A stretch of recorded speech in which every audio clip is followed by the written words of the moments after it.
Welcome, I would say.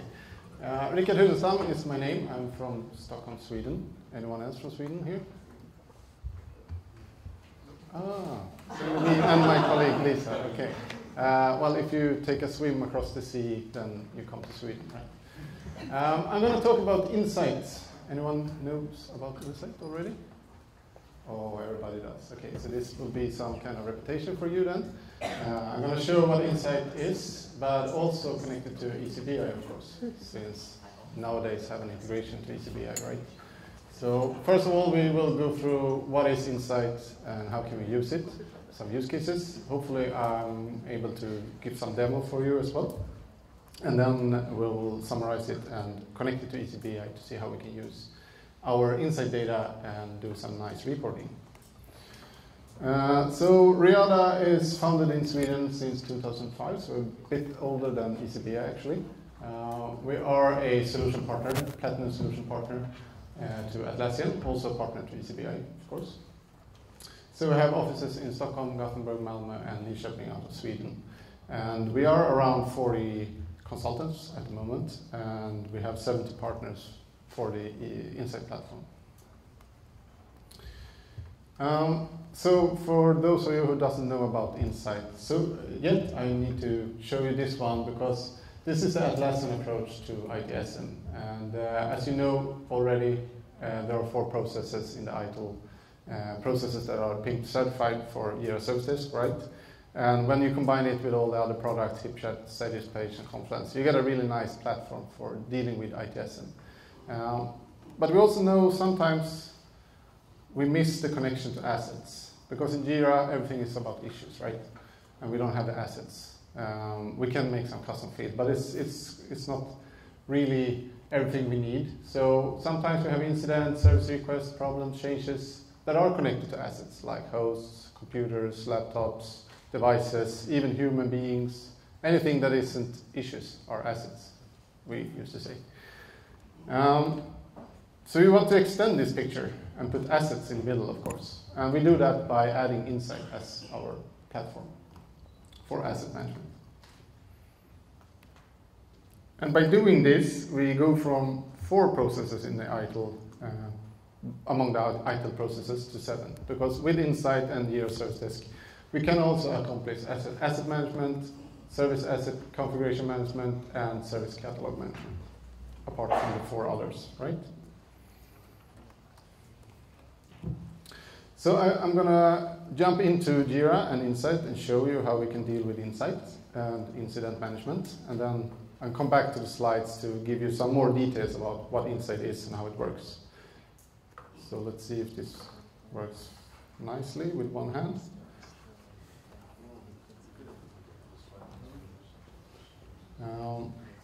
We're going to start out here in the customer portal. So I built a portal for ITSM. So we have the possibility to report incidents, we can order hardware, we can get some IT help, and we can request some different service requests. We're going to start with an incident, because I realized this morning I'm not able to send emails, right? So something is down with emails. So I'm going to write emails down. Then we have a custom field here. And this custom field is an Insight custom field. So we built a service catalog in Insight with a lot of our services that we have in the company. And for example, we have email service as a service, of course. So me as a user know that, okay, I have a problem with email service. That's probably the one I'm going to choose here. I can also use the magnifying glass to search for other stuff that I don't know about. So let's search for SAP, and I find that, okay, we're probably running SAP as a ERP system. Okay, let's write this down, can't send email or something. And we create a ticket. So this is from the customer portal. We are able to enable our custom fields and share the data from the Insight platform in the customer portal for all the end users. So let's switch to the inside of Service Desk. We see that we get a new ticket. And as you see in the queue, we are also able to show the affected business service here, which is a custom field connected to this ticket. So this is a standard service desk, Jira service desk setup, but we have enabled Insight custom fields. So affected business service shows us that, okay, it's the email service that is affected. We see that it's running because we are scanning the networks, and the network scanner hasn't detected any outages yet. We see that we have classified it with importance critical. We have a service owner called Han Solo. And we can also click on this one and get more details. So now we are actually displaying information from Insight platform. So Insight is still hosted within Jira, but it's storing all the data in its own database. No, it's not on our own database, but in the Jira database. And we can set up our objects with different attributes. So in this case, we have a lot of different attributes on the service called image service. So we can, for example, see which host it's running on. We can go to the graph just to display more visually. It's hosted. Sorry. And we can see that it's running on a server called Exchange. So it's probably Microsoft. And it has a network card attached to it. Oh, really interesting. Here we've got the IP address. So I'm able to copy that one and try to ping the machine or something and realize, okay, it looks to be down or something. So I confirm this one. And here's one part of the automation framework that we have in Insight as well. So as you see, the status of the service is changed to incident in progress. So it's automatically changed when we confirm the incident. It also automatically populates SNE to Han Solo because he was the service owner, right? So now he's the responsible person to fix this.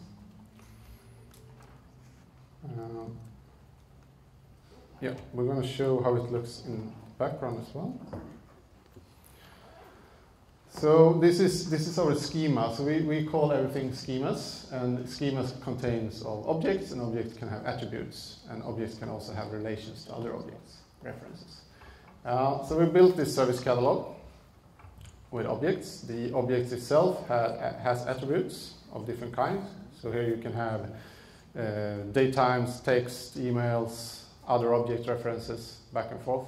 So as you saw, this one is connected to the reference host, which is a server. And the information from the server here is a lot of information, as you can see.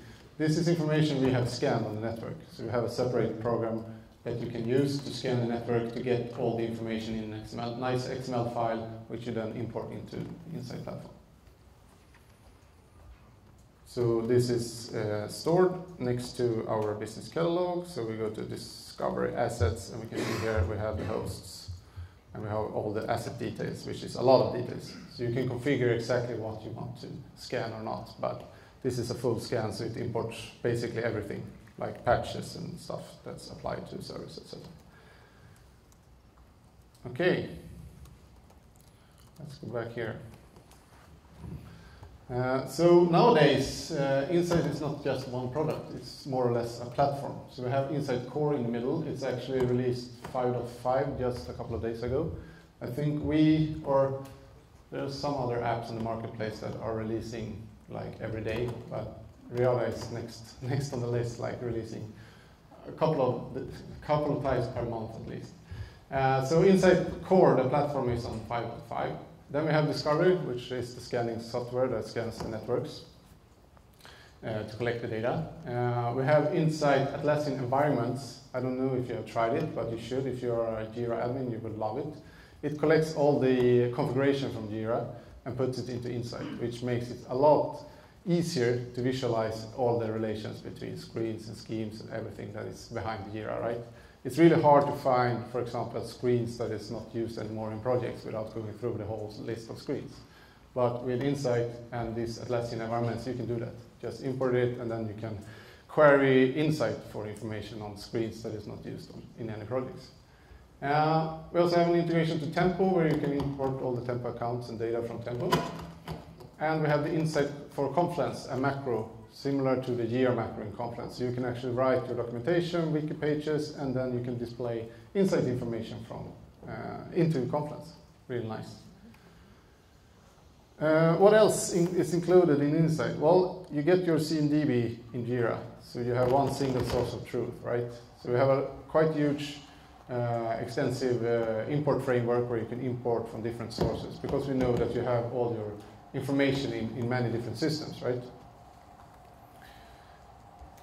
You get an powerful automation framework, very similar to the service desk automation framework. So if you're familiar with how you build your automation in service desk, the user interface is exactly the same, looks the same, works the same way, but you do it on your assets and objects instead. It comes with 3 different graphs, so you can visualize all your relations between objects and relations. Some predefined reports and gadgets, but then of course we have the integration to eazyBI to really extend the reporting.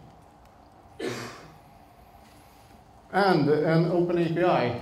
We're trying to do the same thing as Atlassian to provide a really robust REST API and Java API to be able to extend the product a lot. And I'm, as a consultant, using this almost every day at my customers, making small Groovy scripts or REST API calls just to extend the functionality, put some more data in or retrieve some data, or just make some nice automations in post functions or whatever.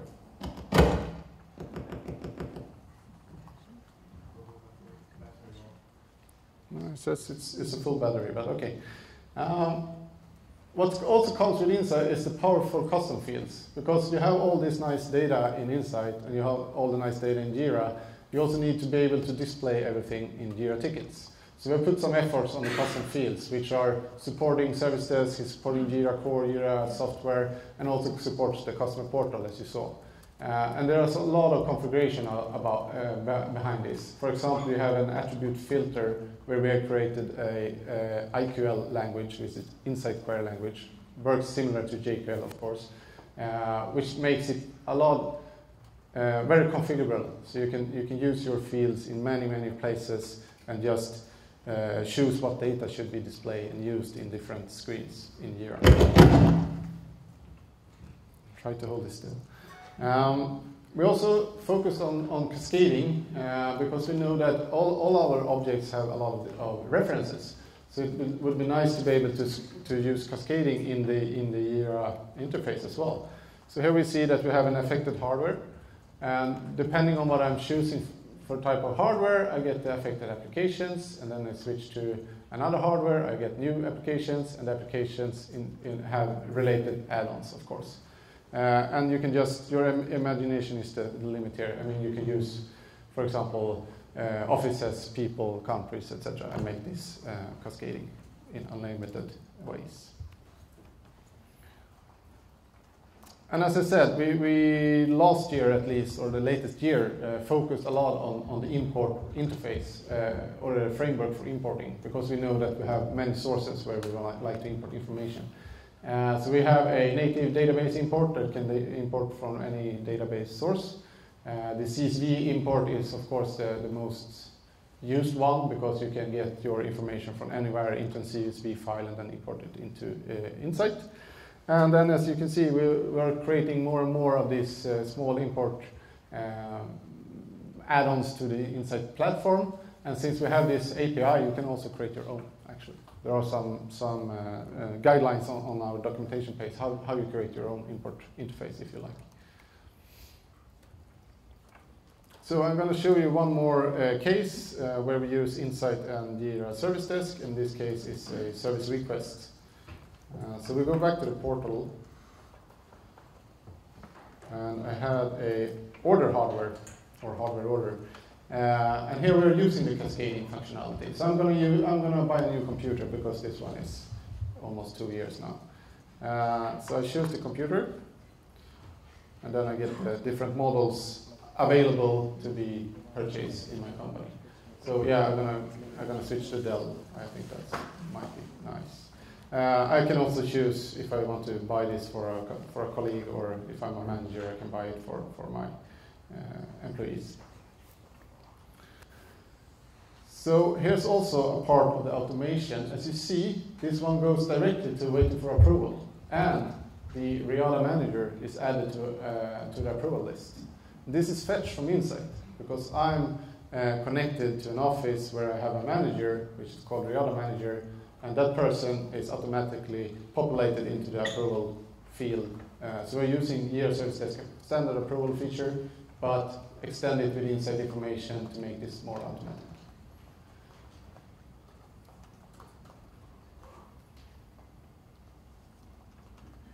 Okay. So we have the Jira Service Desk platform in the bottom for ITSM support. We add insight for asset management. And of course, we need to add eazyBI to this to get the full extended reporting features, right? And this is quite new. It was released in, I don't remember the version, 4.4 or something, I think. So it hasn't been around for that many months. So I'm just started to using it. I'm using it for a couple of customers and learning every day how it works. Because what's happened is that you get a new source application or a new data cube with insight. So you choose insight when you start this and add a new data source into eazyBI, where you collect all the information from insight, all your objects, all your attributes and everything, and then you can do reporting on that. But don't forget that we still have the Jira cube with the custom fields to insight, which also can be quite nice to use, because sometimes you want to do reporting on Jira issues connected to your assets. Quite often you want to do that. So you have two options here. Unfortunately, it's not combined because someone said that it would blow up the whole cube, right? But I'm looking forward to the next release when it's combined, when you figure that out. I have two cases I want to show you. The first one is object attributes. We're doing report on insight objects from the insight cube. And then I have another use case, actually from one of my customers, but I was not allowed to show the real data, so I made some fake data for this. But we use the REST API to Jira to collect more Jira data into the insight cube. Because in the insight cube you only have Jira issues and not that many other attributes to it. So in the customer case, we had some custom fields with dates and times because they were calculating downtimes on incidents, for example. So we used the REST API to fetch that information to make reports on all the services or the assets they had in Insight, calculate the downtime, total downtime for it. But the first report is quite simple. We have the employees. As you saw, I'm buying a computer. So I'm connected to the hardware asset in the Insight database. I'm also an employee, which is a member of an office. Unfortunately not Paris, but Stockholm in real life, but it would be nice to live in Paris sometime. And now I want, well, my computer is of a hardware model, which is connected to a cost, of course. So I want to do a report on the sum of costs grouped by hardware type and location. So I know how many computers do we have in Paris and what do they cost. See if this recording works. So first of all, let's have a look at the object graph in Insight. So on the left-hand side, we have my computer. It's of a computer model type, and the computer model has a price. And then the computer itself is connected to employees, which is me, and I'm connected to asset location, which is Paris. So this is the data in Insight, and I want to have now a summary of all employees connected to computers for Paris, and then a summary of the cost. So I'm using the Insight Cube, since we have all that data in Insight already. I have the employee location as a dimension. I put it at the rows, and then I use measures for calculating the cost. And I have to do a user-defined measurement here. And actually, it's eazyBI support that created the query, of course. I'm hoping to learn this someday to do it myself. But it's calculating the total cost per location. And I'm just making the graphs look more nicer. And then, of course, I copy this field to phones, of course. So I have the same for phones and computers. And then I can just play around with graphs and get some nice displays of it. So here we can see that computers in Paris looks more expensive than in New York. Okay, so the second case here is when we extend the Jira cube. In my fake example here, I actually extended it to import Jira issue type. Then I learned just a couple of days ago that it's already included in the cube, but it required some calculation to fetch it. So I still use my case where I import it from the REST API but it wasn't necessary, but just to make it clear that it's possible to extend the queue. So I have incident in service desk. The incidents, as you saw, are connected to services. Services are categorized in the service catalog as different departments. So I want to do a report, statistics of incidents grouped by department owner and service importance. Because as you saw also in the picture, we have classified all our services with importance. So it's not connected to the issue priority or something. It's on the asset level that we say that email service is of importance critical. This is also useful in other cases. You can use the automation to trigger some SLAs or something, that you have your importance category and see that, okay, if I have an incident on this important level, maybe the SLA is harder than other services. So the structure in Insight is pretty simple. We have our different business services connected to categories and also connected to importance. So you can see here that email service, for example, is of a critical importance, and it's categorized as external facing system. So again, we're using the Insight queue because we want to do this, since the structure of the services with attributes, that information is only in Insight queue. You can't use the Jira queue for this, because Jira queue only have the first layer, like the custom field where you have the service name. But we want to have the attributes and the connect objects, so we need to use the Insight queue. And then again, I got some help to, maybe I should be able to do this query myself now, but I got some help to do this. And we are calculating, just counting all the issues that are of the issue type incident connected to different services.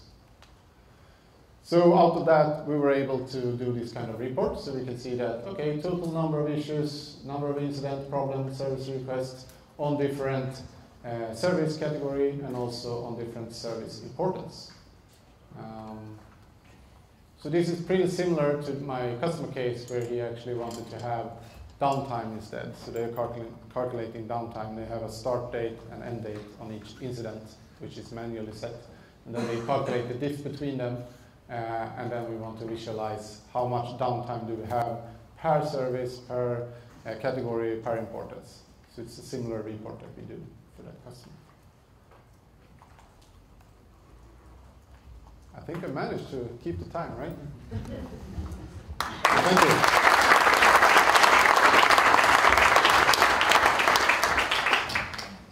Any questions?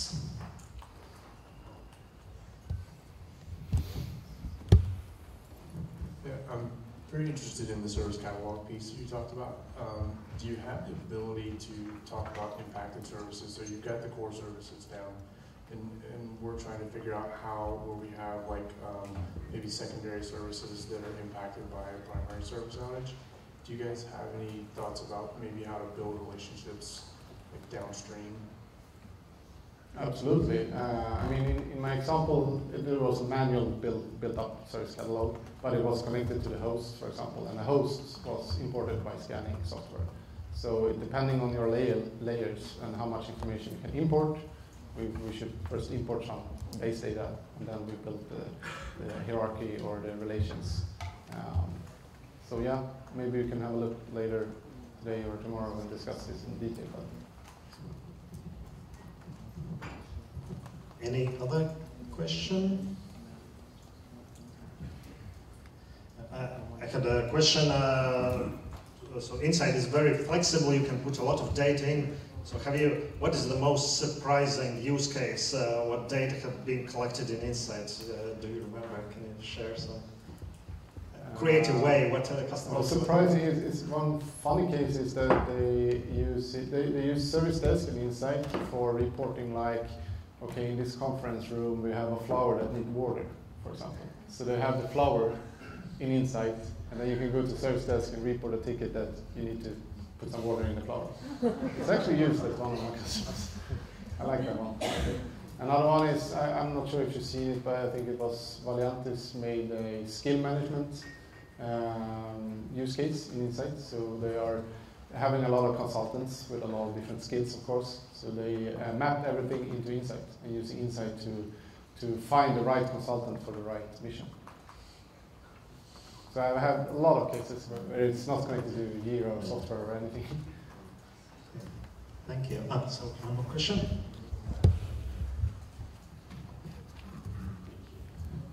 Really impressed with your demo.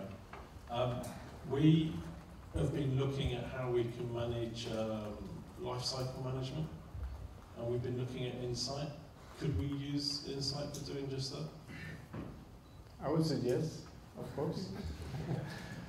I haven't said no anytime, I think. So I noticed on the first slide when you talked about ITSM, you don't talk about config management, but you can get relationships between assets. Yeah, sure. Is that something that we could use it for, definitely? Yeah, absolutely. For sure. Okay. Thank you.